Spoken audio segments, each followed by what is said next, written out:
Hello दोस्तों। आपका स्वागत है स्टडी विद प्रीतम सर के क्लासेस पे। आज जो है हम लोग 1909 के अधिनियम से प्रारंभ करेंगे। जैसा कि आप लोग को पता है कि हमारे यूट्यूब चैनल पे जो है पॉलिटी क्लास चल रही है। पॉलिटी में हम लोग संवैधानिक विकास को पढ़ रहे हैं। संवैधानिक विकास में जो है हम लोग 1773 के रेगुलेटिंग एक्ट से लेके 1909 से पहले तक हमने कर लिया था। आज हम 1909 के अधिनियम को देखेंगे कि 1909 के अधिनियम में क्या क्या प्रावधान था। उसके बाद हम लोग करेंगे आगे।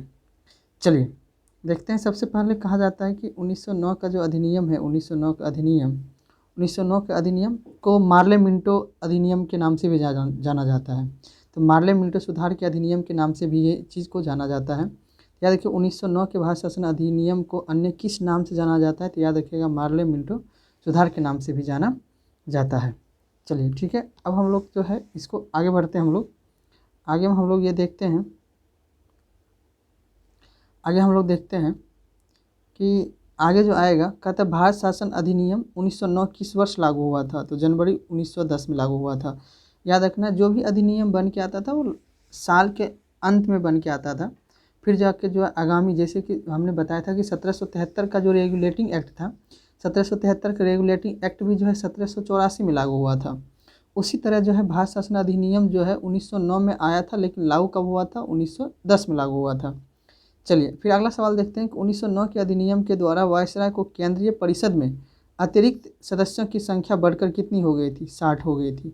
याद रखिएगा वायसराय के जो केंद्रीय परिषद था उसमें अतिरिक्त संख्या बढ़कर कितनी हो गई थी, 60 हो गई थी। चलिए अगला फिर सवाल हम लोग देखते हैं। अगला सवाल कहते हैं कि 1909 के अधिनियम वायसराय के परिषद में कुल कितनी संख्या हो गई थी, 69 हो गई थी। तो केंद्रीय परिषद में संख्या हो गई थी इसकी 60 हो गई थी, और विधान परिषद में कुल संख्या कितनी हो गई थी, 69 हो गई थी। चलिए फिर अब हम लोग आगे देखते हैं। अगला सवाल पे देखते हैं हम लोग। बहुत ही महत्वपूर्ण ये जो है अधिनियम है, इसको थोड़ा ध्यान से समझना है। चलिए कहता है कि अगला प्रावधान कहता है किस अधिनियम द्वारा मुसलमान को पृथक सामुदायिक प्रतिनिधित्व लागू किया गया था। आपसे पूछेगा कि मुस्लिम के लिए पृथक निर्वाचन केंद्र का प्रावधान किस अधिनियम के द्वारा किया गया था, तो याद रखना 1909 अधिनियम। बहुत ही मोस्ट इम्पॉर्टेंट ये सवाल है, ये स्टार लगाने वाली सवाल है कि जो है पहली बार मुसलमान को पृथक निर्वाचन का प्रतिनिधित्व लागू करने के लिए प्रावधान जो दिया गया था वो दिया गया था 1909 के अधिनियम के तहत। चलिए अगला सवाल देखते हैं। सांप्रदायिक प्रतिनिधित्व की व्यवस्था द्वारा भविष्य में देश विभाजन आधारशिला तैयार करने वाला अधिनियम कौन सा था, तो ये है भारत शासन अधिनियम 1909 ही।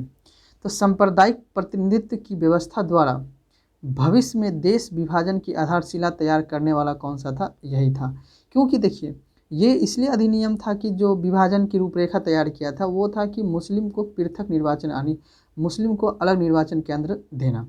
इसलिए इस अधिनियम को जो है भविष्य में देश विभाजन का आधारशिला के नाम से भी जाना जाता है। चलिए अगला आप सवाल बढ़ते हैं। लॉर्ड मिंटो ने मुसलमान को निर्वाचन संबंधी कौन सी सुविधा प्रदान की थी, तो याद रखना पृथक निर्वाचन मंडल। मुस्लिम को पृथक निर्वाचन मंडल लॉर्ड मिंटो के समय में दिया गया था। अगला कहता है क्वेश्चन, सांप्रदायिक प्रतिनिधित्व के जन्मदाता किसे कहा जाता है। सांप्रदायिक प्रतिनिधित्व के जन्मदाता लॉर्ड मिंटो को कहा जाता है। याद रखना है कि सांप्रदायिक प्रतिनिधित्व का जन्मदाता किसे कहा जाता है, लॉर्ड मिंटो को कहा जाता है। अगला क्वेश्चन देखते हैं। भारतीय सचिव लॉर्ड मार्ले ने निर्वाचन हेतु किस निर्वाचन मंडल की सिफारिश की थी, तो याद रखना है मिश्रित निर्वाचन मंडल का। आपको पता है कि जब 1909 के अधिनियम आया था, 1909 के अधिनियम के तहत जो है सचिव था कौन, लॉर्ड मार्ले, और गवर्नर कौन था, लॉर्ड मिंटो। इसीलिए उस एक्ट का नाम क्या, 1909 के अधिनियम को कौन सा एक्ट को नाम जानते हैं, मार्ले मिंटो सुधार के नाम जानते हैं। तो क्वेश्चन ये है कि भारत के सचिव लॉर्ड मार्ले ने निर्वाचन हेतु किस निर्वाचन मंडल की सिफारिश की थी, तो आपको इस चीज़ को जवाब देना है निर्वाचन मंडल के द्वारा। चलिए अगला सवाल बढ़ते हैं हम लोग। अगला सवाल क्या कहता है, अगला सवाल कहता है कि वह अधिनियम जिसके द्वारा विधि निर्मात्री परिषद का नाम सर्वप्रथम व्यवस्थापिका सभा रखा गया था वो था भारतीय परिषद अधिनियम 1909। वह अधिनियम जिसके द्वारा विधि निर्मात्री परिषद का नाम सर्वप्रथम व्यवस्थापिका सभा रखा गया था वो याद रखना है भारतीय शासन अधिनियम के तहत। चलिए अगला सवाल कहता है, अगला सवाल को देखना ध्यान से। अगला सवाल कहता है कि सुधारों की प्रकृति तथा प्रतिनिधित्व विस्तार के संदर्भ में रिपोर्ट देने हेतु लॉर्ड मिंटो द्वारा नियुक्त की गई समिति का अध्यक्ष कौन था। याद रखिएगा जो सुधार की प्रवृत्ति थी उसकी प्रतिनिधित्व के विस्तार के संदर्भ में जो रिपोर्ट लाया गया था, उस समिति का अध्यक्ष कौन था? तो A.T. अरुंडला, याद रखना है, A.T. अरुंडला न था। चलिए अगला क्वेश्चन कहता है कि भारतीय परिषद अधिनियम 1909 के तहत वायसराय की कार्यकारिणी परिषद में किसे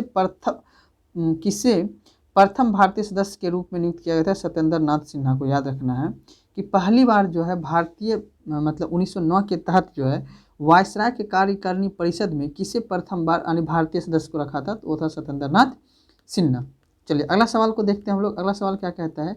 अगला सवाल को देखते हैं, केंद्रीय एवं प्रांतीय व्यवस्थापिका सभाओं की व्यवस्था शक्ति का विस्तार किस अधिनियम के तहत किया गया था? तो याद रखना 19 इसी अधिनियम के तहत प्रावधान भी दिया गया था और शक्ति का विस्तार भी किया गया था। चलिए अब अगला सवाल देखते हैं। अगला सवाल कहता है कि 1909 के परिषद कानून के अंतर्गत केंद्रीय तथा प्रांतीय व्यवस्थापिका सभाओं में सदस्य के संदर्भ में बनाए जाने वाले अधिनियम को क्या आवश्यक था? याद रखना है यानी सब परिषद भारतीय सचिव की स्वीकृति प्राप्त करना। याद रखना क्या करना? प्राप्त करना। इस चीज़ को ध्यान से रखना है। चलिए अब अगला क्वेश्चन देखते हैं हम लोग। अगला क्वेश्चन को देखते हैं। अगला क्वेश्चन क्या कहता है? अगला क्वेश्चन क्या कहता है कि 1909 के परिषद कानून के अनुसार विशिष्ट निर्वाचन क्षेत्र का कितने श्रेणी में थी? 3 श्रेणी में थी। याद रखना है 1909 के परिषद कानून के अनुसार विशिष्ट निर्वाचन क्षेत्र की कितनी श्रेणी में थी? तो 3 श्रेणी में थी। विधायी परिषदों में पूरक प्रश्न पूछने की व्यवस्था किस अधिनियम द्वारा की गई थी? तो याद रखना है 1909 का अधिनियम। याद रखना है विधायी परिषद में पूरक प्रश्न पूछने की व्यवस्था किस अधिनियम के द्वारा की गई थी? तो भारतीय परिषद अधिनियम 1909 के तहत किया गया था। चलिए अगला सवाल देखते हैं हम लोग। अगला सवाल क्या कहता है कि विधायी परिषद में लोकहित के विषय को प्रस्तुत करने का अधिकार देने वाला अधिनियम कौन सा था? तो 1909 के अधिनियम है। तो इस तरह जो है विधायी परिषद में लोकहित के विषय को प्रस्तुत करने का अधिकार जो दिया गया था वो इसी एक्ट के तहत दिया गया था, 1909 के अधिनियम के तहत। चलिए अब हम अगला अधिनियम को पढ़ते हैं। ये बहुत ही मोस्ट इंपॉर्टेंट अधिनियम है जो भारत शासन अधिनियम 1919। तो भारत शासन अधिनियम 1919 को मॉन्टेग्यू चेम्सफोर्ड रिपोर्ट याद रखना है। तो भारत सरकार अधिनियम 1919 का आधार सामग्री था कौन? Montagu Chelmsford report 1918। चलिए अगला क्वेश्चन कहता है कि भारत सरकार अधिनियम 1919 का उद्देश्य क्या था? तो भारत में एक उत्तरदायी शासन का स्थापना करना। याद रखना है 1919 का जो अधिनियम आया था उसका मुख्य उद्देश्य था भारत में एक उत्तरदायी शासन की स्थापना करना। चलिए अब हम लोग अगला सवाल को देखते हैं। अगला सवाल इसमें क्या आता है? अगला सवाल को देखते हैं। अगला देखिए सवाल कहता है इसमें थोड़ा सा अगला सवाल क्या कहता है कि भारत सरकार अधिनियम 1919 की प्रस्ताव में समावेशन था अगस्त प्रस्ताव का मूल सिद्धांत। याद रखना है कहा जाता है क्वेश्चन में कि भारत सरकार अधिनियम 1919 के प्रस्ताव में समावेशन था अगस्त घोषणा के मूल सिद्धांत। चलिए अगला क्वेश्चन कहता है ब्रिटिश संसद में भारत शासन अधिनियम कब पारित किया गया था? तो दिसंबर 1919 में। याद रखना है कि ब्रिटिश संसद में भारत शासन अधिनियम कब पारित किया गया था? दिसंबर 1919 में। भारत सरकार अधिनियम लागू हुआ था 3 जनवरी 1921 को। ये बहुत ही इंपॉर्टेंट देखिए, ऐसे क्या होता था कि जो भी अधिनियम आता था उसके अगले वर्ष जो है अगले वर्ष के जनवरी माह में होता था, लेकिन याद रखना है 1920 में नहीं हुआ था, ये 1921 में हुआ था। तो याद रखना है कि भारत शासन अधिनियम जो है 3 जनवरी 1921 में लागू हुआ था। याद रखना 3 जनवरी 1921 को लागू हुआ था। चलिए अगला सवाल देखते हैं हम। क्या आता है कि भारत सरकार अधिनियम 1919 ने प्रांत में उत्तरदायी सरकार की स्थापना के लिए किस प्रणाली को अपनाया था? तो याद रखना द्वैत शासन प्रणाली। बहुत ही इंपॉर्टेंट है ये कि भारत शासन अधिनियम जो 1919 था उसमें उत्तरदायी सरकार की स्थापना के लिए किस प्रणाली को अपनाया था? तो द्वैत शासन प्रणाली को। चलिए अगला सवाल देखते हैं हम लोग। अगला सवाल कहता है 1919 अधिनियम के अंतर्गत 1919 अधिनियम के अंतर्गत जो है कार्यकारिणी परिषद की शक्तियों का विभाजन कितने भागों में किया गया था? तो 2 भागों में। याद रखिए आरक्षित और हस्तांतरित विषय। याद रखना कार्यकारिणी परिषद का जो शक्तियों का भी, जैसे आज आप लोग देखते हैं संघ सूची, राज सूची, संवर्ती सूची, आज जो शक्ति का विभाजन किया गया हमारे संविधान में वो 3 वर्गों में है। केंद्र के पास संघ सूची और राज्य के पास राज सूची और संवर्ती संघ और राज्य दोनों के पास है। इसीलिए याद रखना है कि 1919 के अधिनियम के तहत कार्यकारिणी परिषद की जो शक्ति का विभाजन किया गया था वो किया गया था 2 भागों में, आरक्षित और हस्तांतरित विषय। चलिए अब अगला देखते हैं हम लोग। हस्तांतरित विषय पर राज्य के गवर्नर किस सलाह पर कार्य करते हैं? तो याद रखिएगा मंत्रियों की सलाह पे। याद रखिएगा हस्तांतरित विषय पर राज्य के गवर्नर किसके सलाह पे काम करता है? मंत्रियों की सलाह पे काम करता है। अब देखिए आरक्षित विषय पर राज्य के गवर्नर किसकी सलाह पे कार्य करते हैं? कार्यकारिणी परिषद की सलाह पे काम करती है। जिस तरह आपको पता है कि आज वर्तमान में हम लोग देखते हैं कि जो हमारे संघ सूची का जो विषय है, राष्ट्र संघ सूची मंत्रिपरिषद की सलाह पे काम करती है, और राष्ट्र सूची का जो है विधानमंडल की सलाह पे काम करती है। तो ये चीज़ को देखने को मिलता है। चलिए अगला क्वेश्चन देखते हैं हम लोग। पहली बार किस अधिनियम के द्वारा केंद्रीय एवं प्रांतीय विषय में विभाजन किया गया था? तो भारत शासन अधिनियम 1919। तो याद रखना पहली बार किस अधिनियम के द्वारा केंद्रीय और प्रांतीय, याद रखना है, सबसे इंपॉर्टेंट है।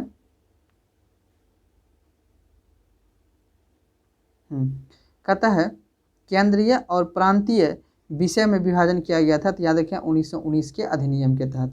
चलिए अगला क्वेश्चन कहता है तो 1919 के अधिनियम के तहत प्रांतीय तथा केंद्रीय सरकार के बीच शक्ति का विभाजन किया गया था, यानी न्याय गमन नियमों के अनुसार। याद रखना 1919 के अधिनियम के तहत प्रांतीय तथा केंद्रीय सरकार के बीच शक्ति का विभाजन किया गया था न्याय गमन और नियमों के अनुसार।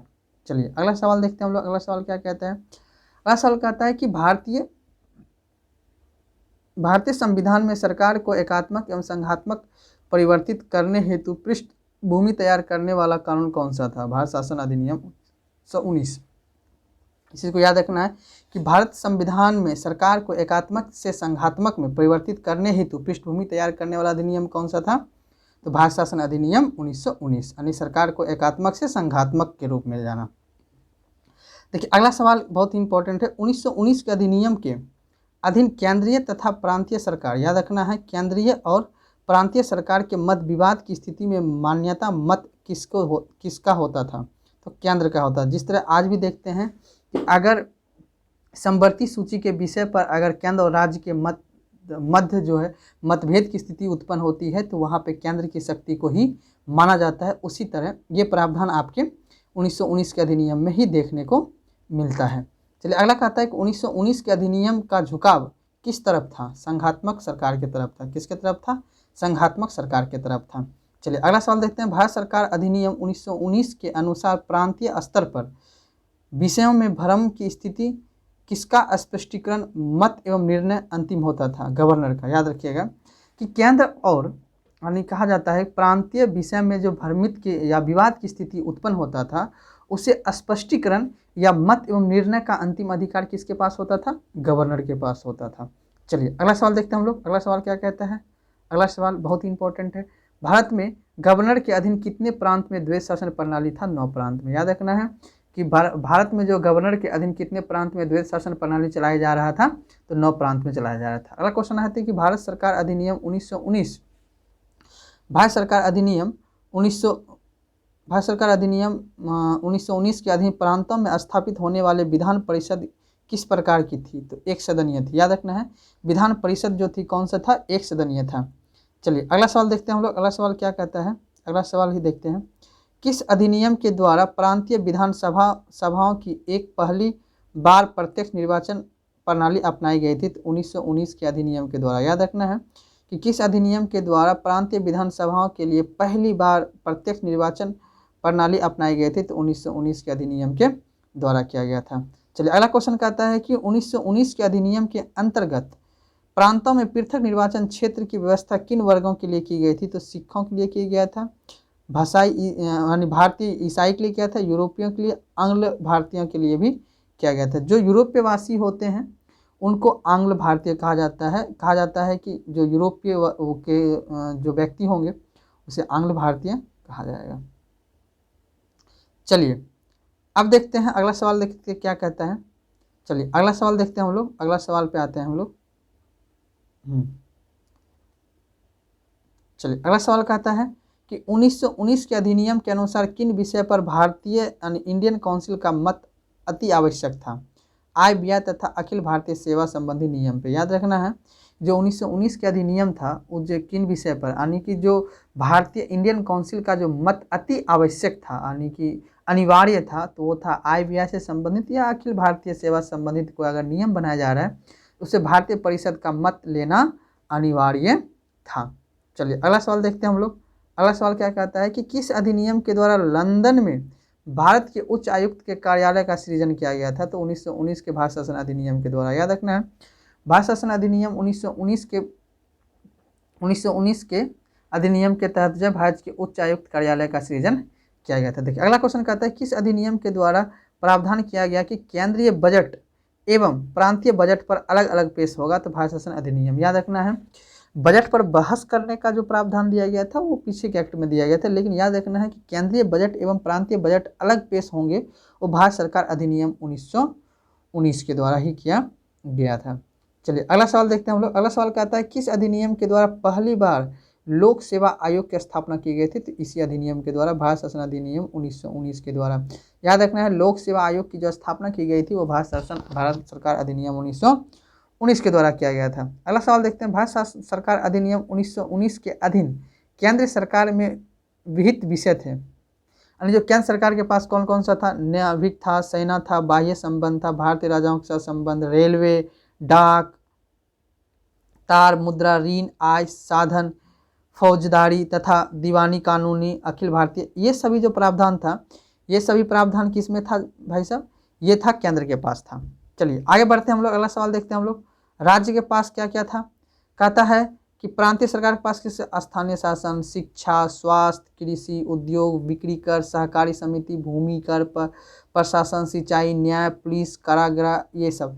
जैसे आज राष्ट्र सूची के विषय में देखने को मिलता है वही सब जो है उस समय के प्रांतीय सरकार के पास भी था, लेकिन केंद्र सरकार के पास अलग शक्ति थी, अलग अलग चीज़ें थे, यानी विदेशी मामला हो गया, नेवी हो गया, आर्मी हो गया, ये सब प्रावधान था। चलिए अगला क्वेश्चन देखते हैं, 1919 के अधिनियम का किन लोगों द्वारा स्वागत किया गया था? कांग्रेस के मध्य वर्गीयों के द्वारा किया गया था। याद रखिएगा, कांग्रेस के जो मध्य वर्गीय वर्ग थे उसके द्वारा क्या किया था? इसका स्वागत किया गया था।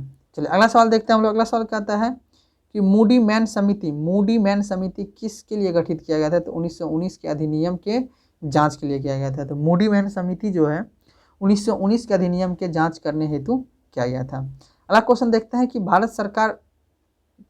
भारत का गवर्नर जनरल राज भी करता है और शासन भी करता है, यह कथन संबंधित है 1919 के अधिनियम के द्वारा गवर्नर जनरल को दिए गए विशेषाधिकार के संदर्भ में है। याद रखना है कि जो है वो कहा गया है कि जो गवर्नर जनरल था वो राज भी करता है और शासन भी करता है, ये कथन किस अधिनियम से संबंधित है? तो याद रखना है कि जो 1919 के अधिनियम थे उसमें गवर्नर जनरल को जो है विशेषाधिकार जो प्रस्तुत किया गया इसके संदर्भ में ये कथन कहा गया था।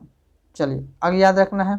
अगला सवाल क्या कहता है, किसने कहा था कि 1919 का अधिनियम जो है, किसने कहा था कि जो 1919 का अधिनियम होगा, 1919 का अधिनियम बोरियों का नया जाल है, बोरियों का नया जाल है, सुभाष चंद्र बोस ने कहा था। याद रखना है कि सुभाष चंद्र बोस ने जो है 1919 के अधिनियम को बोरियों का सॉरी बाय मिस्टेक बेड़ियों का नया जाल कहा था। याद रखना है, बेड़ियों का नया जाल कहा था, किसने कहा था? सुभाष चंद्र बोस ने कहा था।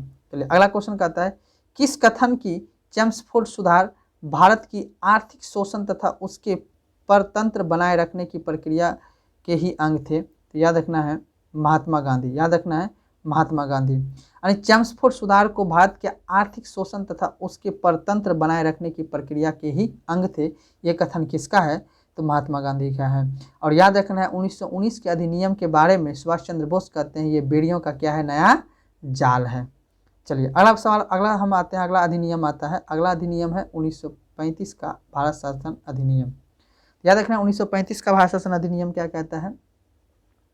इसमें देखते हैं, पहला सवाल देखते हैं कि भारत में उत्तरदायित्वपूर्ण शासन की स्थापना के संदर्भ में अंतिम महत्वपूर्ण अधिनियम कौन सा था? तो यही है 1935 का अधिनियम। याद रखने का 1935 का अधिनियम क्या है? अंतिम अधिनियम था। ब्रिटिश संसद ने भारत शासन अधिनियम 1935 कब पारित किया था? तो अगस्त 1935 में पारित किया था। चलिए अगला सवाल देखते हैं हम लोग। अगला सवाल क्या कहता है? इसकी विशेषता पे है। भारत शासन अधिनियम की प्रमुख विशेषता, भारत में सर्वप्रथम संघात्मक सरकार की स्थापना किया गया था। दूसरा विशेषता है प्रांतों में स्वायत्त शासन की स्थापना किया गया था और केंद्र में द्वैध शासन व्यवस्था को अपनाया गया था। तो ये इसकी प्रमुख विशेषता थी भारत शासन अधिनियम 1935 का। चलिए अब अगला सवाल हम लोग देखते हैं। अगला सवाल पे आते हैं हम लोग। अगला सवाल देखिए क्या कहता है। अगला सवाल कहता है कि भारत शासन अधिनियम 1935 के अंतर्गत अविष्ट शक्ति केंद्रित थी, गवर्नर जनरल यानी वायसराय के पास था। अविष्ट शक्ति यानी अत्यधिक शक्ति किसके पास था? गवर्नर जनरल यानी वायसराय के पास। किस अधिनियम के द्वारा अंग्रेजों ने अखिल भारतीय संघ शब्द का प्रस्तावित किया था? तो भारत शासन अधिनियम 1935 के तहत। भारत शासन अधिनियम 1935 के तहत अखिल भारतीय संघ शब्द को प्रस्तावित किया गया था। भारत शासन, अगला क्वेश्चन देखते हैं हम लोग। अगला क्वेश्चन कहता है कि भारत शासन अधिनियम 1935 में विषय को विभाजित किया गया था संघ सूची, राष्ट्र सूची और संवर्ती सूची में। इससे पहले 2 सूची में था, अब लेकिन क्या चीज़ हो गया? 1920 को विभाजित किया गया था संघ सूची, राष्ट्र सूची और संवर्ती सूची के विषय में किया गया था। चलिए अगला सवाल देखते हैं हम लोग। अगला सवाल पे क्या कहते हैं? किस अधिनियम के द्वारा संघीय न्यायालय, याद रखना है, किस अधिनियम के द्वारा संघीय न्यायालय की स्थापना का प्रावधान किया गया था? तो 1935 के अधिनियम के तहत संघीय न्यायालय का प्रावधान किया गया था। अतः अगला क्वेश्चन कहता है किस अधिनियम के द्वारा लिखित संविधान देने का प्रयास किया गया था? तो याद रखना 1935 के अधिनियम के द्वारा लिखित संविधान देने का प्रयास किया गया था। चलिए अगला सवाल देखते हैं हम लोग। अगला सवाल में क्या कहता है? भारतीय संविधान अनुच्छेद भारत शासन अधिनियम 1935 में ब्रिटिश भारत ने संबंधित कुल अनुच्छेद और अनुसूची की संख्या कितनी थी? 321 और 10 अनुसूची थी। याद, जिस तरह आज हमारे संविधान में आप लोग देखते हैं कि हमारे संविधान में 395 अनुच्छेद है और 12 अनुसूचियां हैं, लेकिन भारत शासन अधिनियम 1935 जो था उसमें ब्रिटिश सरकार ने संबंधित अनुच्छेद की संख्या थी 321 और अनुसूची की संख्या कितनी थी? 10 अनुसूची की संख्या थी। अब अगला सवाल देखते हैं हम लोग क्या कहता है कि वह अधिनियम जिसके द्वारा भारत में संघात्मक सरकार स्थापित की गई थी वो था भारत शासन अधिनियम 1935। याद रखना है, भारत शासन अधिनियम 1935। चलिए अब अगला सवाल हम लोग देखते हैं। अगला सवाल कहता है 1935 के अधिनियम में अखिल भारतीय संघ में सम्मिलित होना किसके लिए अनिवार्य था? तो ब्रिटिश भारतीय प्रांतों के लिए। याद रखना 1935 के अधिनियम में अखिल भारतीय संघ में शामिल होना किसके लिए अनिवार्य था? तो याद रखना ब्रिटिश भारतीय प्रांत में यानी प्रांत को। 1935 के अधिनियम में अखिल भारतीय संघ में सम्मिलित होना ऐच्छिक है। सम्मिलित होना क्या है? ऐच्छिक है। याद रखना भारतीय राजाओं के लिए। किसके लिए? भारतीय राजाओं के लिए। भारतीय राजाओं के लिए क्या है? ऐच्छिक होना ऐच्छिक था यानी अनिवार्य था। चलिए भारत सरकार अधिनियम 1935 के अधिनियम में संघ में सम्मिलित होने वाली रियासतों के शासक के लिए अनिवार्य था अंगीकरण यानी विलय पत्र पर हस्ताक्षर करना। याद रखना है कि 1935 के अधीन संघ में सम्मिलित होने वाली रियासतों के शासक के लिए क्या अनिवार्य था? विलय पत्र जो था उस विलय पत्र पर क्या था करना? हस्ताक्षर करना अनिवार्य था। चलिए अगला क्वेश्चन देखते हैं। भारत सरकार अधिनियम 1935 के अनुसार गवर्नर जनरल वायसराय की नियुक्ति की गई थी ब्रिटिश सम्राट के प्रतिनिधित्व के रूप में और संघीय शक्ति के प्रयोगकर्ताओं और अधिकारियों के रूप में किया गया था।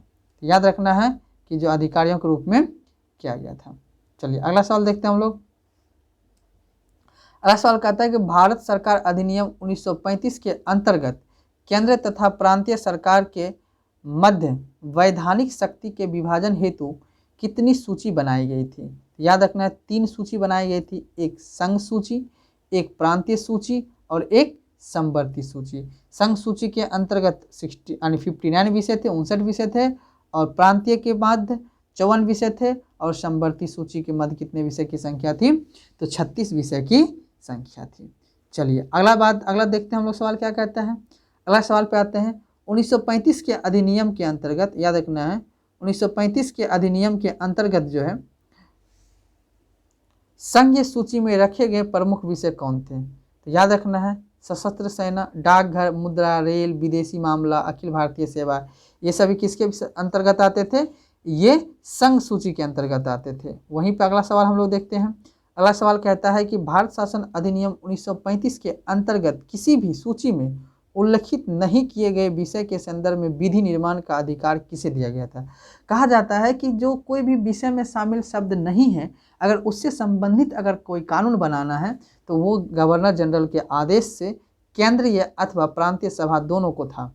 यानी जो गवर्नर जनरल के आदेश पर जो है या केंद्र बना सकती है या प्रांत बना सकती है। चलिए अगला सवाल देखते हैं हम लोग।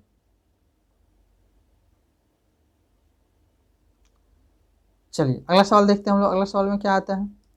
अगला सवाल कहता है भारत सरकार अधिनियम 1935 के अंतर्गत केंद्रीय कार्यपालिका के आरक्षित विषय पर प्रशासन किया जाता था। याद रखना है, आरक्षित विषय पर प्रशासन किया था गवर्नर जनरल तथा उसका 3 सदस्य परिषद द्वारा, 3 सदस्य परिषद द्वारा किया जाता था।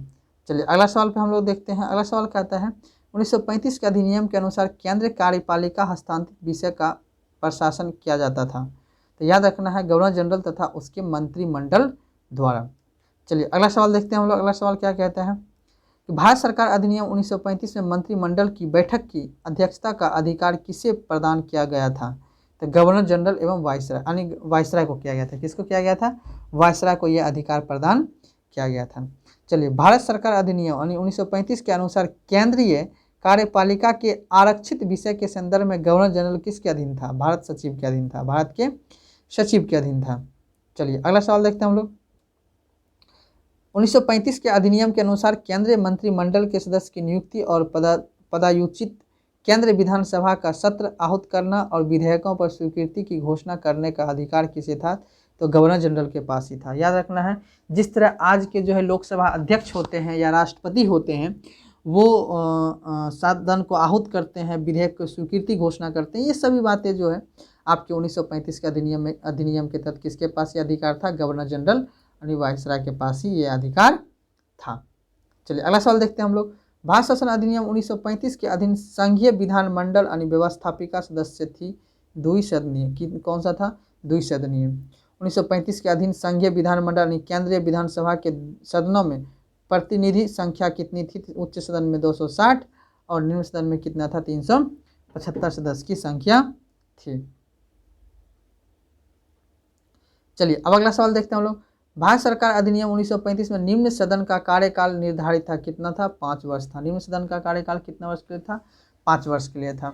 भारत सचिव के लिए अधिकतम 6 और न्यूनतम 3 परामर्शदाता नियुक्ति करने का प्रावधान किस अधिनियम के तहत था? तो वो अधिनियम था 1935 के अधिनियम था। चलिए अगला सवाल देखते हैं हम लोग। अगला सवाल पे क्या आता है? अगला सवाल का आता है कि भारत सरकार अधिनियम 1935 में संशोधन अथवा परिवर्तन की शक्ति निहित था ब्रिटिश संसद को, यानी किसी भी एक्ट में संशोधन या परिवर्तन की जो शक्ति थी वो किसके पास था? ब्रिटिश संसद के पास था। अगला सवाल देखते हैं 1935 के अधिनियम के अधीन प्रांतीय क्षेत्र के प्रशासन का नियंत्रण किसे दिया गया था? किसे दिया गया था? मंत्रिमंडल को दिया गया था। किसे दिया गया था? मंत्रिमंडल को दिया गया था। चलिए अगला सवाल देखते हैं 1935 के अधिनियम में मंत्रिमंडल को किसके प्रति उत्तरदायी घोषित किया गया था? तो याद रखना विधानसभा के प्रति। यानी 1935 का अधिनियम मंत्रिमंडल को किसके प्रति उत्तरदायी किया गया था? विधानसभा के प्रति। उसके बाद कहता है प्रांतीय विधानसभा का कार्य संचालन संबंधी नियम का निर्माण करता था। कौन करता था? गवर्नर करता था। 1935 के अधिनियम के तहत ही प्रांतीय विधानसभा के कार्य संचालन संबंधी नियमों का निर्माण कौन करता था? गवर्नर करता था। चलिए अब अगला सवाल देखते हैं हम लोग। अगला सवाल क्या कहता है कि 1935 के अधिनियम के अनुसार प्रांतीय विधानसभा में अनुदान मांग रखने हेतु किसकी अनुमति आवश्यक थी? तो गवर्नर की जो थी गवर्नर की अनुमति क्या थी? आवश्यक थी। चलिए अब अगला सवाल को हम लोग देखते हैं। अगला सवाल क्या कहता है? अगला सवाल क्या कहता है 1935 के अधिनियम के द्वारा किन प्रांतों में द्विसदनीय विधानमंडल की व्यवस्था की गई थी? तो याद रखना है बंगाल, बिहार, असम, बम्बई, मद्रास, संयुक्त प्रांत, यानी जिसे हम आज उत्तर प्रदेश का नाम जानते हैं। याद रखना है इन प्रांतों में जो है द्विसदनीय विधानमंडल की व्यवस्था की गई थी। चलिए अब अगला सवाल देखो हम लोग देखते हैं। अगला सवाल कहता है भारत शासन अधिनियम 1935 में अंतर्निहित अनुदेश पत्र, ठीक है, instrument of the interest connection को भारत का संविधान में रूप में समाविष्ट किया गया था। तो राज्य के नीति निर्देशक तत्व, याद रखना है कौन सा है? राज्य के नीति निर्देशक तत्व को किया गया था। चलिए अब अगला सवाल को हम लोग देखते हैं। अगला सवाल क्या कहता है? अगला सवाल में आते हैं 1935 के अधिनियम के अनुसार केंद्रीय विधायिका के दोनों सदनों में किसी विधेयक के संदर्भ में मतभेद की स्थिति में सुलझाने के लिए किसके द्वारा दोनों सदनों की संयुक्त सत्र आहूत किया जाता था? तो गवर्नर जनरल। जिस तरह आपको पता है कि लोकसभा और राज्यसभा में वर्तमान के संविधान में लोकसभा और राज्यसभा में अगर कोई भी विधेयक पर दिक्कत होती है, मतभेद की स्थिति उत्पन्न होती है, तो आपको पता है कि अनुच्छेद 108 के तहत जो है यह प्रावधान किया जाता है, जिसका अध्यक्षता कौन करता है, लोकसभा अध्यक्ष करता है। लेकिन यहाँ पे प्रावधान है कि आहूत कौन करेगा, तो वायसराय करेगा, इस बात को याद रखना है। चलिए अब अगला सवाल को देखते हैं हम लोग। 1935 के अधिनियम के अधीन संघ तथा इसमें सम्मिलित इकाइयों के मध्य संवैधानिक विवादों से निपटने हेतु न्यायालय की स्थापना किया गया था। तो फेडरल न्यायालय, याद रखिए संघीय न्यायालय यानी दिल्ली में क्या संघीय न्यायालय का स्थापना किया गया था। चलिए अगला सवाल को हम लोग देखते हैं। अगला सवाल कहता है संघ सरकार द्वारा राज्य को आदेश देने का विचार भारत संविधान निर्माताओं ने किस अधिनियम से प्राप्त किया गया था। तो याद रखना है 1935 के भारत शासन अधिनियम से प्राप्त किया गया था। चलिए अगला सवाल देखते हैं हम लोग। अगला सवाल में क्या कहता है, अगला सवाल कहता है कि 1935 के अधिनियम के द्वारा स्थापित होने वाले फेडरल न्यायालय की संख्या, न्यायाधीशों की संख्या 1 मुख्य न्यायाधीश तथा 2 अन्य न्यायाधीश हुआ करता था। चलिए अगला सवाल देखते हैं हम लोग। अगला सवाल में क्या कहता है, अगला सवाल क्या कहता है, 1935 के अधिनियम के अंतर्गत स्थापित फेडरल न्यायालय न्यायाधीशों की नियुक्ति किसके द्वारा किया जाता? ब्रिटिश सम्राट के द्वारा। याद रखना है गवर्नर जनरल के द्वारा नहीं किया जाता था, किसके द्वारा किया जाता है? ब्रिटिश सम्राट के द्वारा जो है न्यायाधीशों की नियुक्ति की जाती थी। अब याद रखना है फेडरल न्यायालय की जो न्यायाधीश की सेवानिवृत्ति की आयु कितनी थी? 65 वर्ष थी। याद रखना है जिस तरह आज जो है जो सर्वोच्च न्यायालय के जो जज होते हैं उसके सेवानिवृत्त कितने होते हैं? 65 वर्ष होते हैं, और हाईकोर्ट के जज के कितने होते हैं? 62 वर्ष होते हैं। चलिए 1935 के अधिनियम के द्वारा फेडरल न्यायालय की स्थापना को अधिकारिता थी प्रारंभिक, अपीलीय,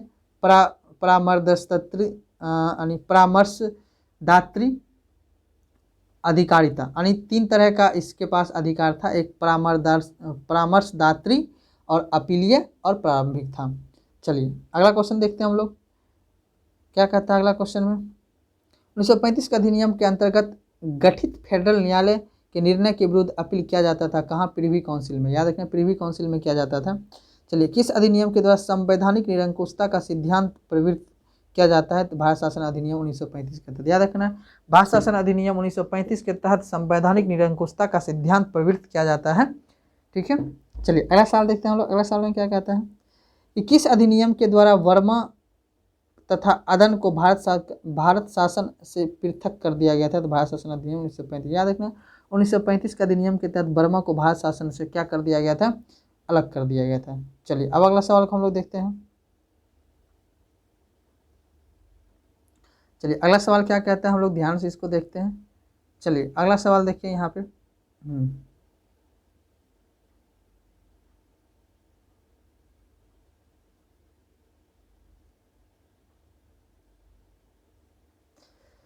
वर्ष 1935 के अधिनियम के बारे में किसने कहा था कि एक कार जिसमें ब्रेक तो है पर इंजन नहीं है? जवाहरलाल नेहरू। याद रखना है जवाहरलाल नेहरू ने 1935 के अधिनियम के बारे में कहा था कि एक कार जिसमें ब्रेक तो है पर इंजन नहीं है।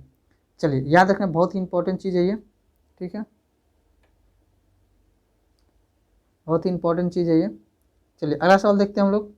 पंडित जवाहरलाल नेहरू ने किस अधिनियम को गुलामी का अधिकार पत्र या दास्ता का आज्ञा पत्र कहा था? दास्ता का आज्ञा पत्र कहा था भारत शासन अधिनियम के तहत। याद रखें 2 स्टेटमेंट हो, गुलामी का अधिकार पत्र या दास्ता का आज्ञा पत्र, या फिर कार एक ऐसी कार है जिसमें ब्रेक है पर इंजन ही नहीं है। याद रखना दूसरा सवाल, दूसरा क्या कहता है क्वेश्चन, किस वायसराय ने कहा था कि भारत शासन अधिनियम 1935 के लिए पास किया गया क्योंकि हम समझते थे कि भारत पर अंग्रेजी प्रभुत्व बरकरार रखने का यह सर्वोच्च तरीका है? ये किसने? लॉर्ड लिनलिथगो ने कहा था। याद रखना लॉर्ड लिनलिथगो ने कहा था कि भारत शासन अधिनियम जो है क्योंकि हम समझते थे कि भारत पर अंग्रेजी प्रभुत्व बरकरार रखने का यह एक सर्वोच्च तरीका है। 1919 का अधिनियम भारतीयों के लिए बेड़ियों का नया जाल। याद रखें बेड़ियों का नया जाल, इससे पहले मैंने पढ़ा था बेड़ियों का नया जाल किसने कहा था? 1919 का अधिनियम सुभाष चंद्र बोस ने कहा था। चलिए अब देखते हैं आगे क्रिप्स मिशन के बारे में। क्रिप्स मिशन देखिए, क्रिप्स मिशन किस वर्ष भारत आया था? तो 1942 में आया था। ठीक है, क्रिप्स यानी किस प्रस्ताव के माध्यम से पहली बार यह स्पष्ट से कहा गया कि भारतीय संविधान का निर्माण भारत के निर्वाचित संविधान सभा द्वारा होगा? याद रखें क्रिप्स मिशन के प्रस्ताव के द्वारा। यानी क्रिप्स मिशन के प्रस्ताव के द्वारा ये डिसाइड हो गया कि जो भारत का संविधान सभा का जो निर्माण होगा वो निर्वाचित संविधान सभा के द्वारा ही किया जाएगा। चलिए अगला क्वेश्चन देखते हैं। अगला क्वेश्चन में क्या कहता है, अगला क्वेश्चन देखिए क्या कहता है। किस प्रस्ताव में यह कहा गया कि भारत को डोमिनियन स्टेटस का प्रदान किया जाएगा क्रिप्स मिशन के द्वारा। याद रखिए क्रिप्स मिशन के द्वारा ही यह प्रावधान किया गया था कि डोमिनियन स्टेटस की दर्जा दिया जाएगा। चलिए अगला सवाल देखते हैं हम लोग। अगला सवाल में क्या कहते हैं, भारत में संघीय व्यवस्था का निर्माण, भारत में संघीय व्यवस्था का निर्माण होगा जिसमें ब्रिटिश प्रांत एवं देशी रियासतें भी शामिल होंगे। यह प्रस्ताव लाया गया था क्रिप्स मिशन के माध्यम से। याद रखिएगा क्रिप्स मिशन के माध्यम से संघीय व्यवस्था का निर्माण जिसमें ब्रिटिश प्रांत एवं देशी रियासत भी शामिल होंगे। ये किसके माध्यम से था, तो ये आपका था क्रिप्स मिशन के माध्यम से। प्रांत रियासत के लिए संविधान को स्वीकार करने या अस्वीकार करने की शक्ति प्रावधान किया गया था किसके द्वारा, क्रिप्स प्रस्ताव के माध्यम से। क्रिप्स प्रस्ताव के माध्यम से मुस्लिम लीग कांग्रेस दोनों किस प्रस्ताव पर अस्वीकृत कर दिए थे, क्रिप्स मिशन के प्रस्ताव को। याद रखना है मुस्लिम लीग और कांग्रेस जो है क्रिप्स मिशन को क्या किया था, वो स्वीकार कर लिया था। चलिए आगे बढ़ते हैं। अगला सवाल क्या कहता है, मुस्लिम लीग ने क्रिप्स प्रस्ताव को क्यों स्वीकार किया था, तो क्योंकि क्रिप्स मिशन में पृथक पाकिस्तान की मांग को वह स्वीकार कर दिया गया था। तो याद रखिएगा जो पाकिस्तान का मांग था उसे क्रिप्स मिशन में क्या कर दिया गया था, अस्वीकार कर दिया गया था। लेकिन कांग्रेस ने क्यों अस्वीकार किया था, तो क्योंकि कांग्रेस पूर्ण स्वतंत्रता की मांग कर रही थी, जबकि क्रिप्स प्रस्ताव में केवल सिर्फ डोमिनियन स्टेट्स की बात की गई थी। याद रखिएगा जब डोमिनियन स्टेट की बात की गई थी तो इसी आधार पर कांग्रेस ने इसे अस्वीकार किया गया था और पाकिस्तान की मांग को नहीं दिया गया था, इसलिए इसे मुस्लिम लीग ने क्या किया था, क्रिप्स मिशन को अस्वीकार किया था। तो याद रखना इस चीज़ों को। चलिए अब अगला सवाल बढ़ते हैं हम लोग। अगला सवाल पे क्या आता है, cabinet mission. Cabinet mission Bharat कब आया था, तो मार्च 1946 में आया था। मार्च 1946 में कैबिनेट मिशन आया था। कैबिनेट मिशन के सदस्य कौन थे, स्टेफोर्ड क्रिप्स था, पैथिक लॉरेंस था, एबी अलेक्जेंडर था। याद रखना ये तीनों के बारे में, स्टेफोर्ड क्रिप्स, पैथिक लॉरेंस और एबी अलेक्जेंडर था। वह मिशन जिसने संविधान निर्माण निकाय को स्वीकृति प्रदान किया था कौन था, कैबिनेट मिशन 1946। याद रखना है जो संविधान निर्माण निकाय को स्वीकृति प्रदान किया था वो कौन किया था, कैबिनेट मिशन 1946 के अंतर्गत। चलिए अगला देखते हैं, कैबिनेट मिशन योजना के अंतर्गत निर्मात्री परिषद में प्रत्येक प्रांत को आवंटित सदस्य संख्या निर्धारित करने के लिए एक सदस्य कितनी संख्या पर आधारित थे। याद रखना प्रति 10 लाख पे, यानी प्रति 10 लाख पे एक सीट को बनाने की बात की गई थी। चलिए अगला सवाल देखते हैं हम लोग क्या कहता है, किस मिशन ने संविधान निर्माण निकाय के गठन हेतु निर्वाचित प्रांतीय विधानसभा को निर्वाचक निकाय के रूप में उपयोग किए जाने को सर्वाधिक न्यायोचित एवं व्यवहार योजना बताया था, वो था कैबिनेट मिशन ने। कौन सा था, कैबिनेट मिशन ने था। चलिए अगला देखते हैं, किस मिशन के अंतर्गत भारत में एक ढीला ढाला संघात्मक यानी लूजर फेडरेशन के निर्माण का प्रस्ताव किया गया था। ठीक है, याद रखें कैबिनेट मिशन द्वारा निर्धारित की गई संविधान निर्माण में कुल कितने सदस्य थे, 389 सदस्य थे। कैबिनेट मिशन के द्वारा निर्धारित संविधान निर्माण सभा की कुल संख्या 389 में ब्रिटिश भारत को आवंटित की गई कितने सीट थे, 296 सीट थे। चलिए आगे बढ़ते हैं हम लोग। अगला सवाल देखते हैं, कैबिनेट मिशन द्वारा निर्धारित संविधान सभा में चीफ कमिश्नर क्षेत्र के कितने प्रतिनिधि शामिल थे, तो 4 थे। कैबिनेट मिशन द्वारा निर्धारित संविधान सभा में देशी रियासतों के लिए प्रतिनिधि कितने थे, 93 थे। याद रखिएगा प्रत्येक ब्रिटिश प्रांत को आवंटित की गई सीटों को निर्धारित कितने समुदाय के बीच उनकी जनसंख्या का अनुपात था। याद रखिए मुस्लिम, सिख और सामान्य 3 जनसंख्या के अनुपात के आधार पर उनकी सीट को निर्धारित किया गया था। चलिए अगला सवाल देखते हैं हम लोग। अगला सवाल क्या कहता है, कैबिनेट मिशन योजना के तहत देशी रियासत के प्रतिनिधित्व का चयन प्रावधान किया गया था। तो याद रखिए रियासतें के प्रमुख के द्वारा किया गया था। चलिए अगला सवाल देखते हैं हम लोग। अगला देखिए आता है भारत में अंतरिम सरकार का गठन। भारत में अंतरिम सरकार का गठन, याद रखना है भारत में क्या था, अंतरिम सरकार का गठन। अब देखिए क्या कहता है इसे, भारत में अंतरिम सरकार का गठन किस प्रस्ताव के माध्यम से किया गया था। याद रखना कैबिनेट मिशन के प्रस्ताव के माध्यम से। तो कैबिनेट मिशन का जो प्रस्ताव था, कैबिनेट मिशन के प्रस्ताव के माध्यम से जो है ये भारत में अंतरिम सरकार का गठन का प्रावधान किया गया था। अगला सवाल देखते हैं, भारत में अंतरिम सरकार की घोषणा कब की गई थी? 24 अगस्त 1946 को की गई थी, यानी 24 अगस्त 1946 को प्रथम अंतिम सरकार की घोषणा की गई थी। कैबिनेट मिशन योजना के तहत कितने सदस्य अंतरिम सरकार के गठन का प्रावधान था? तो याद रखना है 6 कांग्रेस के थे, 5 मुस्लिम लीग के थे, 1 एंग्लो इंडियन थे और 1 सिख थे और 1 क्या थे? पारसी थे। इसको याद रखना है। चलिए अगला देखते हैं, अगला क्वेश्चन क्या कहता है, जवाहरलाल नेहरू के नेतृत्व में 12 सदस्य अंतरिम मंत्रिमंडल का गठन किया था, वो था 2 सितंबर 1946 को किया था। अंतरिम सरकार के पुनर्गठन के बाद मुस्लिम लीग के कितने प्रतिनिधित्व को मंत्रिमंडल में शामिल किया गया था? तो याद रखना है 5 सदस्य को मंत्रिमंडल में क्या किया गया था? शामिल किया गया था। चलिए देखिए अब देखते हैं हम लोग अगला सवाल को। ये था अंतरिम सरकार और ये था स्वतंत्रता का मंत्रिमंडल का समय। तो याद रखना है, कभी कभी सवाल ये पूछ दिया जाता है ऐसे, अंतरिम सरकार 1946 में, आप देखिए समझिएगा यहाँ पे ध्यान से, जो मेरा अंतरिम सरकार था उसमें आपको पता है कि जवाहरलाल, यानी कि ये जो है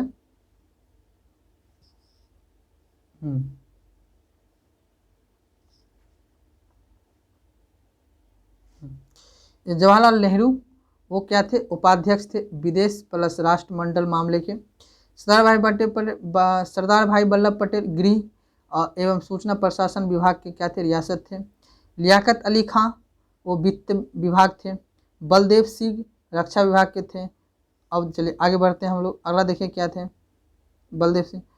अगला थे जॉन मार्शल, वो उद्योग एवं आपूर्ति विभाग के थे। सी राजगोपालाचार्य वो किस विभाग के थे? क्षेत्रीय विभाग के थे। गजनफ अली वो कौन थे? स्वास्थ्य विभाग के थे। जोगेंद्र नाथ मंडल ये कौन से थे? विधि विभाग के थे। और इसी तरह देखते हैं, इसी तरह ये सभी थे। चलिए आगे बढ़ते हैं हम लोग, अगला देखिए अधिनियम बहुत ही इंपॉर्टेंट है, वो है भारत शासन अधिनियम 1947। देखिए ये इंपॉर्टेंट, भारत शासन अधिनियम स्वतंत्र अधिनियम विधेयक ब्रिटिश संसद में कब प्रस्तुत किया गया था? तो याद रखें 4 जुलाई 1947 को। 4 जुलाई 1947 को जो है भारतीय स्वतंत्रता विधेयक ब्रिटिश संसद में प्रस्तुत किया गया था। अब याद रखें भारतीय स्वतंत्रता विधेयक हाउस ऑफ द लॉर्ड्स में किस तिथि को पारित किया गया था? तो 16 जुलाई 1947 को पारित किया गया था। ये डेट इंपॉर्टेंट है। भारतीय स्वतंत्रता विधेयक को ब्रिटिश सम्राट ने कब स्वीकृति दे दी गई थी? तो 18 जुलाई 1947 को। याद रखना 18 जुलाई 1947 को इसे क्या किया गया था? स्वीकृति दे दी गई थी। भारत स्वतंत्रता अधिनियम प्रभावी हुआ था 15 अगस्त 1947 से। चलिए अगला, भारत सचिव या भारतीय मंत्री का पद किस अधिनियम के द्वारा समाप्त कर दिया गया था? 1947 के भारत शासन अधिनियम के द्वारा। याद रखना है भारत के सचिव और भारतीय मंत्री पद का जो है त्याग यानी समाप्त किया गया था, वो कौन सा अधिनियम के तहत किया गया था? 1947 के अधिनियम के द्वारा किया गया था। चलिए अगला सवाल देखते हैं हम लोग, अगला सवाल क्या है?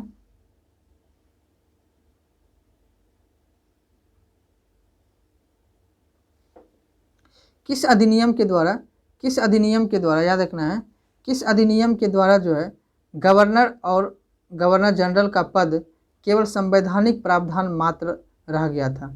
याद रखना है भारतीय स्वतंत्रता अधिनियम 1947 के द्वारा जो है गवर्नर और गवर्नर जनरल का पद केवल क्या रह गया था? संवैधानिक मात्र का, जैसे आजकल राष्ट्रपति के पद हैं।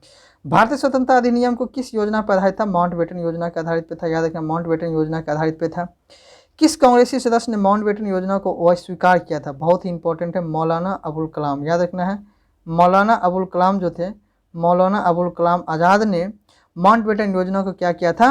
वो स्वीकार किया था। चलिए आगे बढ़ते हैं, अगला क्वेश्चन क्या कहता है? अगला क्वेश्चन कहता है कि भारतीय विभाजन के समय भारत का वायसराय कौन था? तो लॉर्ड माउंटबेटन था। चलिए अब देखते हैं उसी तरह, अब देखिए